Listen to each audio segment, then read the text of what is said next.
மூவிஸில் நடிக்கிறது ஒரு அளவு இருக்கு. அது ஒரு பிரேக்கிங் பாயிண்ட் வரைக்கும் தான். அந்த பிரேக்கிங் பாயிண்ட் தொட்டதுக்கு அப்புறம் யாராலையும் அதுக்கு மேலே நடிக்க முடியாது. ஏன்னா அந்த அளவுக்கு மன வலிமை யாருமே கிடையாது. எனக்கு தெரிஞ்சு பார்த்திபன் நடிக்கல.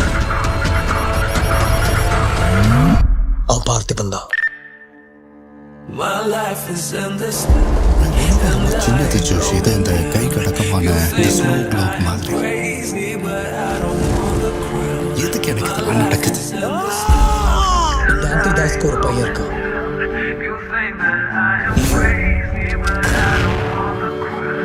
அவன் பேர் தவிர அவனை பத்தி வேற எந்த டீட்டெயில்ஸும் கிடைக்கல. அவன் ஏதோ பெருசா பண்ணி செத்துட்டான்னு ஒரு குரூப் சொல்றாங்க. அவன் சாவுல உயிரோடு தான் இருக்கான்னு இன்னொரு குரூப் நம்புறாங்க.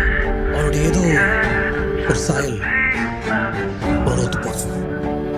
நான் அவன் இல்ல, பார்த்திபன் அப்படிப்பட்ட ஒரு